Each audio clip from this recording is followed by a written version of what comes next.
ఈరోజు జరుగుతున్న పరిణామాలు, అధికారుల యొక్క వ్యవహార శైలి, నేను అందరి గురించి నేను మాట్లాడట్లేదు. చాలా వరకు యాజ్ ఎ చీఫ్ మినిస్టర్ నాకున్న కొద్దిపాటి ఎక్స్పీరియన్స్ నేను షేర్ చేస్తున్నా.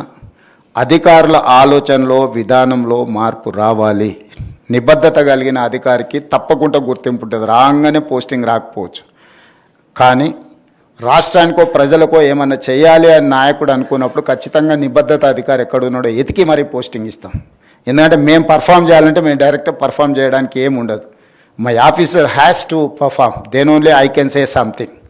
నేను ఏమైనా పాలసీ డెసిషన్ చేయగలం యాజ్ ఎ పొలిటికల్ ఎగ్జిక్యూటివ్, కానీ ఇంప్లిమెంట్ చేయాల్సిన వ్యవస్థ మొత్తం ఎగ్జిక్యూటివ్ ఆఫీసర్స్దే. వాళ్ళే మమ్మల్ని ఎన్లైటన్ చేయాల్సింది, మాకు అవగాహన కల్పించాల్సింది, అన్ని సబ్జెక్టులలో ఏ సబ్జెక్టులో ఏముంటుంది, ఏం చేస్తే ఏమవుద్దని అవగాహన కల్పించాల్సింది అధికారులదే బాధ్యత.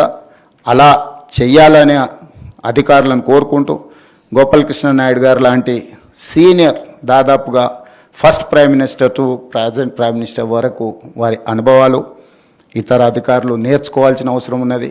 అప్పుడప్పుడు సీనియర్ బ్యూరోక్రాట్స్, రిటైర్డ్ అధికారులు, వీళ్ళతో ఒక ఇంటరాక్షన్ లేకపోతే ఏదైనా ఒక సెషన్ పెట్టి చేస్తే అది కొంత ఉపయోగకరంగా ఉంటుంది. అట్లాంటి కార్యక్రమాలు వీలైనంత మేరకు ఆర్గనైజ్ చేసి వాళ్ళ అనుభవాలను ఇతరులకు చెప్పడానికి అవసరమైన ఏర్పాట్లను రాష్ట్రం తరఫున ఏర్పాటు చేయమని చెప్పి మా చీఫ్ సెక్రటరీ గారికి ఆదేశాలు ఇస్తూ, ఎందుకంటే ఆ ఎక్స్పీరియన్సెస్ వాళ్ళు షేర్ చేసుకుంటే, ప్రత్యక్షంగా వింటేనే వాళ్లకు అవగాహన కలుగుతుంది.